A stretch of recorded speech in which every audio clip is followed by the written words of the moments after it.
Hi, everybody. You're listening to Capital Placement's Career Growth Podcast. I'm your host, Kalis, and today we're going to be talking about a topic that hits close to home for me and possibly for many others who've tuned in. Marketing is one of the most diverse fields today, and to be a marketing professional requires a wealth of knowledge spanning multiple disciplines. And it can be hard to navigate at times, and it can be overwhelming for students, graduates, and interns who are just starting out in their careers. Joining us today is our guest, Eric, Director of Product Marketing at Relex Solutions, a supply chain and retail planning solutions provider and platform. And we're going to be discussing how you can better navigate the marketing sphere and turn your internship into a full time job. Hi, Eric. We're excited to have you here with us today. Thank you for joining us. My pleasure. Looking forward to chatting with you. And for those of us who've just met you, let's start off with a brief introduction. Eric, could you tell us a little bit about yourself, your passions, and your background? Sure, absolutely.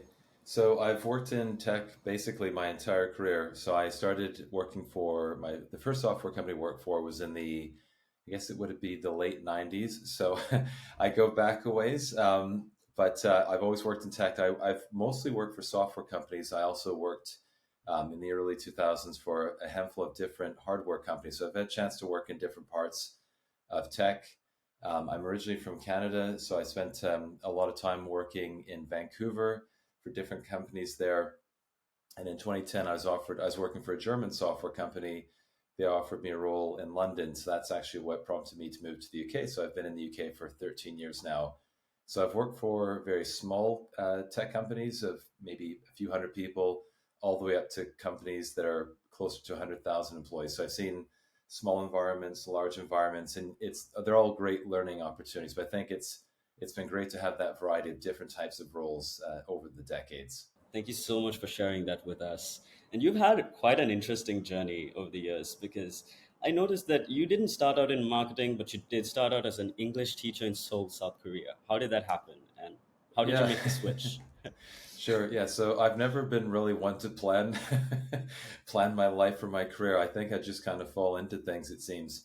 But what had happened, I was studying university in Ontario, in a city called London, Ontario. Canada has a lot of cities named after British ones. But I was going to university there. I didn't really know what I wanted to do. I knew I wanted to do more university at some point, but I thought maybe I should take a year out. And at the time, so it would be the mid 90s, there were a lot of English teacher jobs in Japan and Korea. So I thought, well, that sounds like a chance to do some traveling, experience a different culture, and get paid to do it. So I thought, why not do that? So I did that for a year. I traveled a little bit before that experience, but it was definitely the first time I'd ever encountered culture shock. I didn't speak Korean at the time, didn't know anything about the culture, the history, the food. So the first, I'd say 3 or 4 months were definitely very challenging. Eventually got into the swing of life in Korea, started to appreciate the food, became genuinely curious about their history and culture, made some friends, and suddenly it felt very comfortable. And I'd contemplated actually staying a second year, but I was accepted into an MBA program back in Canada. So I thought, no, I'll just stop this adventure now and go back. So the English teaching was just kind of something I was doing to try to make some money. And then it was really going back to university to do the MBA program that started to get me think about, well, where might I want to go next? And in terms of getting into marketing, even the MBA program, it was more that I was chatting with a friend of mine. He said, there's lots of jobs in technology right now. Why don't you consider doing an MBA as well? So again, there wasn't a lot of thought put into it. It's just something that I was, sure, I'll try that. And just like a lot of things in life, you take some steps forward and suddenly you see there are new doors that open up to you. So it definitely wasn't part of a master plan. It was just kind of something I fell into. And here I am decades later, still doing the same thing. So you just like to wing it. Do you take big decisions in life with, like with the risk of winging it? Do you mind that? Does it ever worry you? Because I'm a planner. I like to plan in advance, Sure. and when it comes to these kinds of risky steps, I like to take my time. Yeah, fair How do enough. you approach it? Yeah, I think it was different at that stage of life. I think back then I someone said, "Do you want to move to this other country, this other continent?" I'd say, "Yeah, sure, why not?" Didn't put a lot of thought into these things. And I think what's happened over the years is now you tend to have more at stake. So you think about things differently. I don't make rash decisions like those anymore. That was definitely of an earlier era. But to be honest, I think that was a good thing. But yeah, I definitely didn't. I didn't think a lot about moving to Korea. But again, then I experienced culture shock. So I made a quick decision. There was an impact. There's a result of it. So yeah, I think just kind of maybe you do different things at different stages of your life. But now I'm at a point where I definitely start to think a little bit more about, well, what do I want to do next, and where might I want to go from here? And when you're much younger, I say that as if I'm really old. Wow. Well, when I was in my early 20s, I was a little bit more comfortable, going on these, as you called it, adventures. And it's funny because almost every marketing professional I know has been on an adventure of sorts that has informed their careers, their professional and personal growth.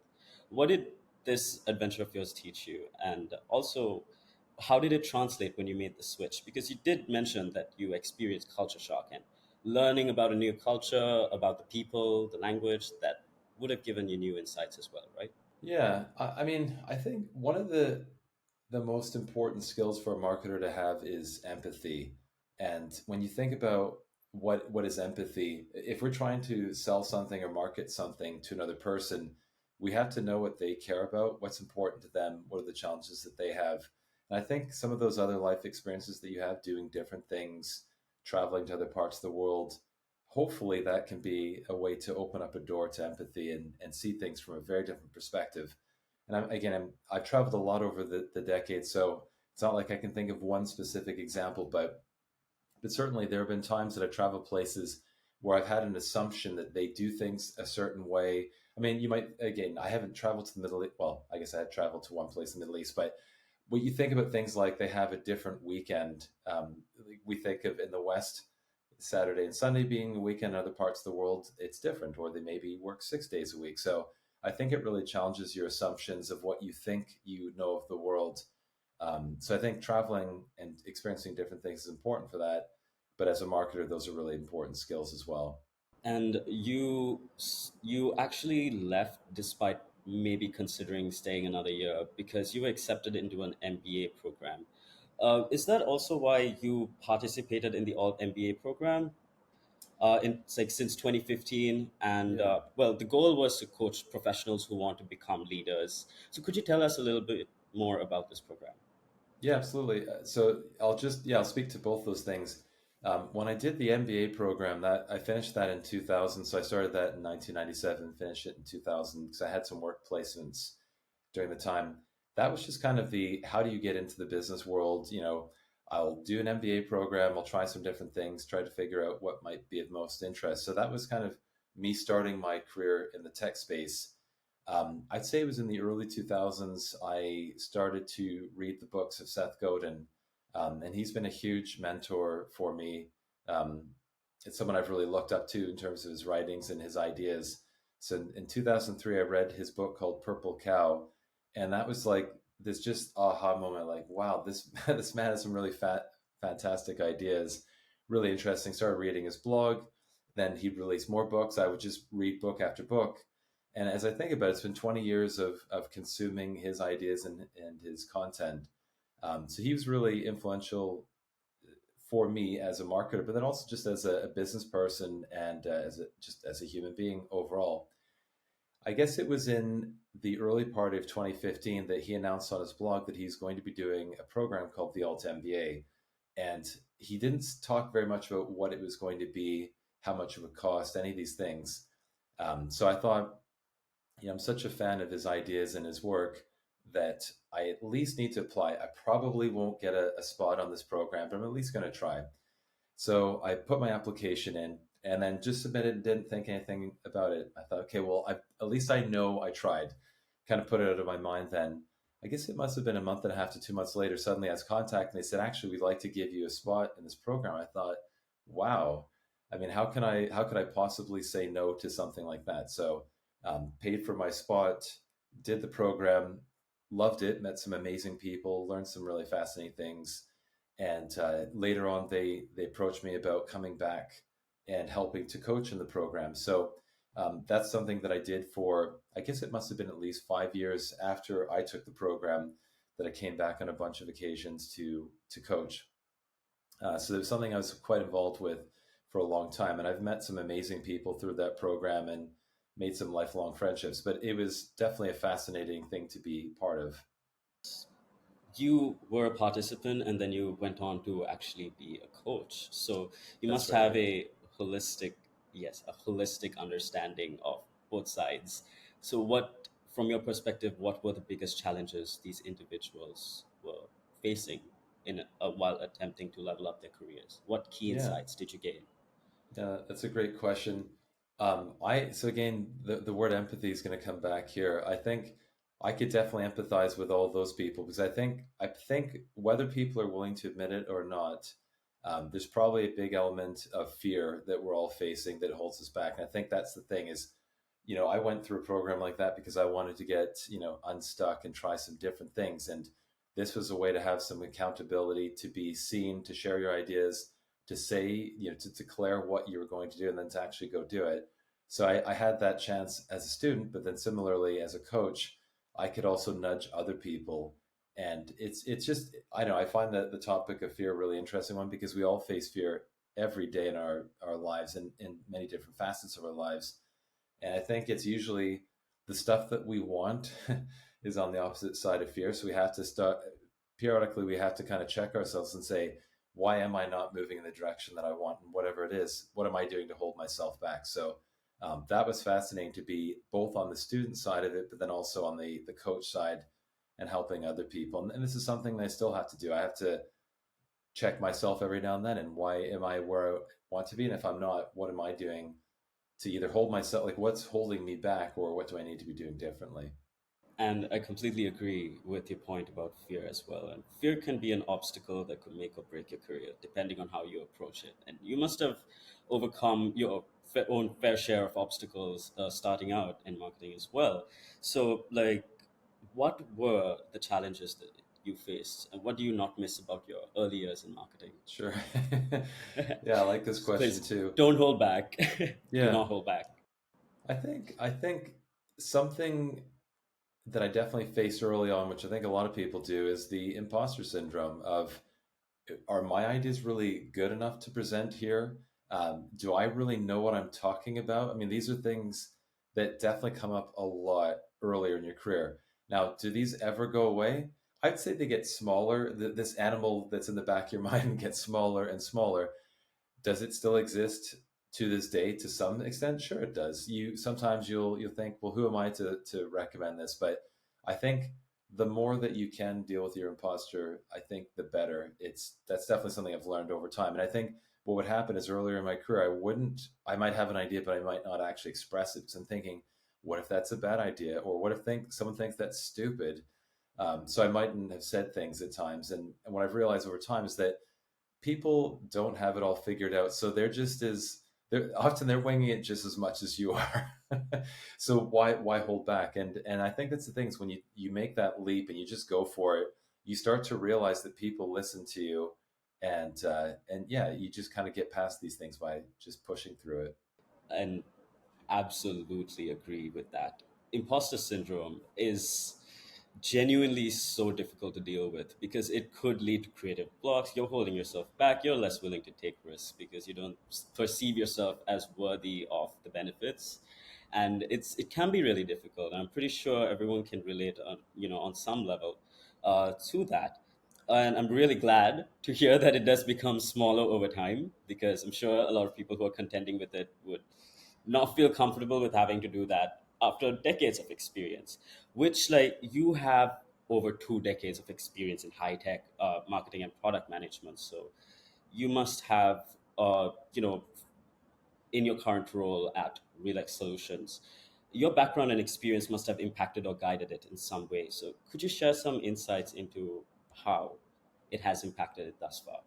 Yeah, absolutely. I think what ends up happening, you have a long enough career and you see a lot of things along that journey and you make a lot of mistakes. You do things right, you do things wrong.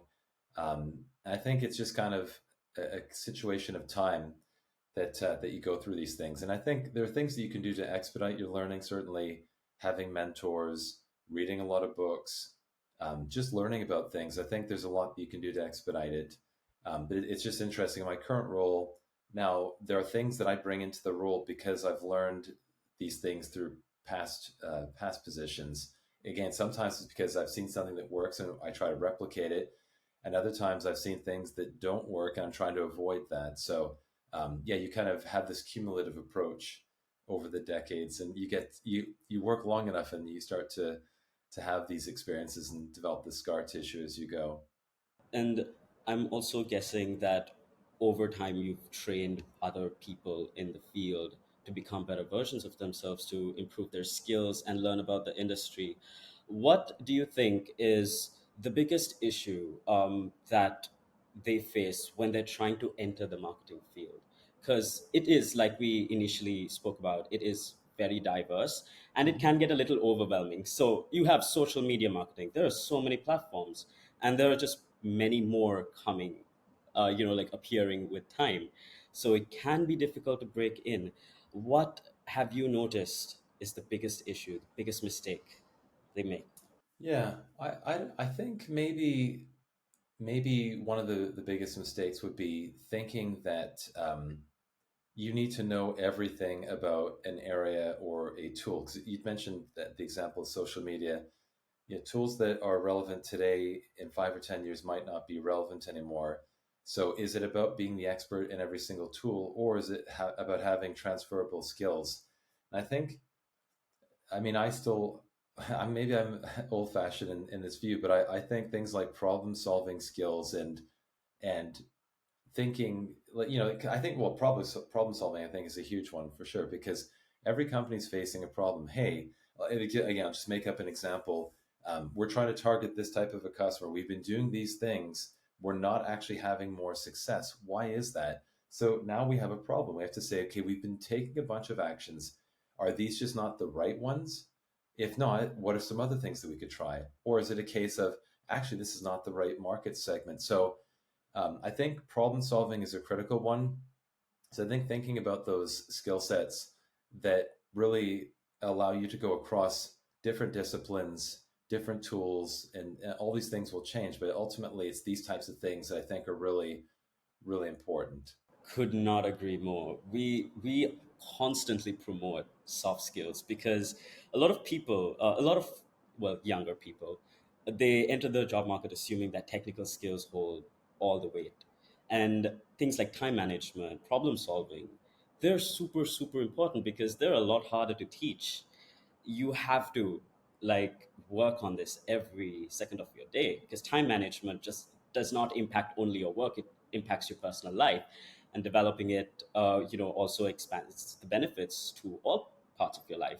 What do you think are the most important soft skills marketing interns should have in this day and age? Well, again, not to cheat and use my prior answer, but I think problem solving really is the big one, because as I'm just thinking about this a little bit more, when I think about what I do on a day-to-day basis, I just solve problems. So I end up in meetings. I might have a one-to-one with someone on my team, and they'll say, "Hey, our stakeholders are asking for these things. What should I prioritize?" And then I might ask questions to say, well, you know, it could be anything from, like, what will the impact of this be versus that?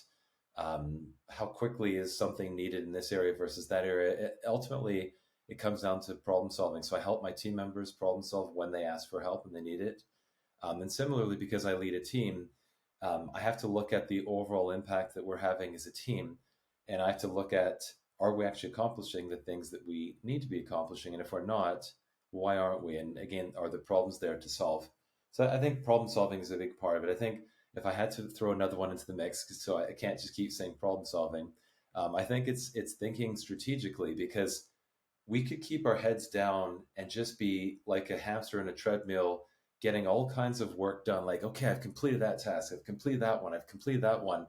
But the reality is, if we're not moving in the direction that we need to be moving in, that all those tasks and all that busy work really doesn't amount to anything.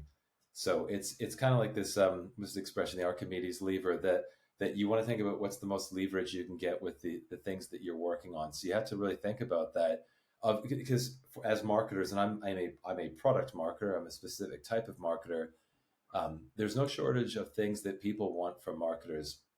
So we have to be discerning and say, what are the things that are going to most move the needle, which is usually revenue, for the business. So we have to be really discerning with where are we investing our time and where are we choosing to not invest our time. So I'm gonna go with problem solving plus thinking strategically as the answers for this one. And I would also like to add that creativity is super important. Yeah, absolutely. I'm just saying, I'm just saying because it's like, you know how non-creative people view creativity as something that can be easily outsourced.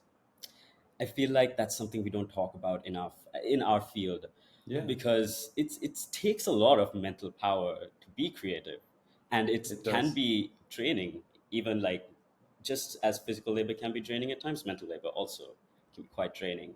So, Yeah. what about you? How would you? What would you say to the people who are like, ah, creativity easy, everyone can be creative. You know, use ChatGPT. No offense to ChatGPT, by the way. Sure. Just Yeah, like, with yeah, right? so yeah, I mean, you make a great point about creativity. Yes, it's absolutely a fundamental skill. I think a lot of people have a view of creativity as a very narrow, like I think they have a very narrow definition of it. Oh yeah, those are the people who create the brand things or the logos or whatever. And I would say all of us need to be creative in some way because, again, linking it back to problem solving, um, I think when we take barriers away, like if we see something a certain way, maybe having another perspective on it using creativity, we can actually see different ways to solve these problems. So I'm not a very good artist or brand person. When you see my PowerPoint presentations, they won't be the fanciest. I mean, I appreciate good design in those things, but it's not really my forte. But having said that, it doesn't mean that I don't try to exercise creativity because I think it's kind of like, hey, we keep running into this problem. Is there another way we can actually approach this? And yeah, using some creative thinking, you could definitely think of some new things, or be able to encourage other people who are perhaps more creative than you. You could be kind of the one to instigate some of the thinking and to get them to help with problems as well. And additionally, we also have an understanding of what employers and recruiters look for in marketing candidates: technical skills, soft skills combined, personalities, cultural fit, so on and so forth. So, from your experience, what do you think are the most vital, aspects of the ideal candidate? What do you look for before you offer a position to an intern, for example? Yeah. I think you might have heard this expression before, and I hopefully I'm quoting it the right way, but it's something like hire for attitude, train for skill. And I think that's the thing is you want someone with the right attitude because they can have all the great skills, but really the wrong attitude and their liability on the team. So the attitude that I would be looking for is someone who is hardworking, open to learn, and yeah, and I think is not afraid to dig in and try new things because then they can pick up the skills as they go if they have those things working for them. But I think those are really critical things. As an intern, you definitely don't want someone who's just kind of doing the bare minimum. It's someone who should actually be willing to go above and beyond, a to invest in their own learning because they're viewing it as, hey, this is a chance for me to learn even more, but b to impress the people around them because the reality is as an intern you don't have a lot of power, and this is a great way to kind of stack some of those cards into your deck by getting more experience, building up your network, building a reputation. I think it's absolutely your opportunity to take full advantage of. And again, I don't know if we're using internship in different ways. I perceive there to be both paid and unpaid internships, and I think people should be willing to consider both as long as they feel they're getting what they want out of the experience. So if someone were to ask me, I'm giving you more than what you've asked here at Catalyst, but if someone were to ask me, should they take an unpaid internship, I'd say if you think you can get the experiences, make the connections, and build up your resume in some way from that experience, then why not consider it if you can make it work financially? I mean, I agree with that as well, especially the point about unpaid internships. As long as it all comes down to your career goals. right? There are some industries that are just super saturated. It's really hard to get a job in those industries. There's a lot of, especially if there's a lot of demand for roles, but not so, like when it comes to supply, not so much like fashion. So in these instances, unpaid internships are often the only options, viable options. Despite the negatives, there are also positives that it will still inevitably Hmm. give you.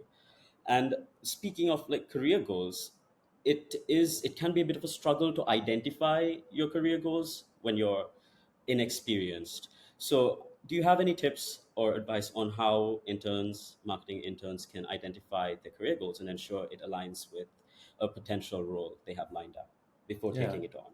yeah, absolutely. I think what I would encourage is take the pressure off of yourself and say, actually, I don't need to know my career goal now because that's not like if someone asked me that question, I think, wow, that I don't even know. How would I even figure that out? It feels like a high pressure question. I think what I'd encourage them to think about instead is what do you enjoy doing? Because that's a lot easier.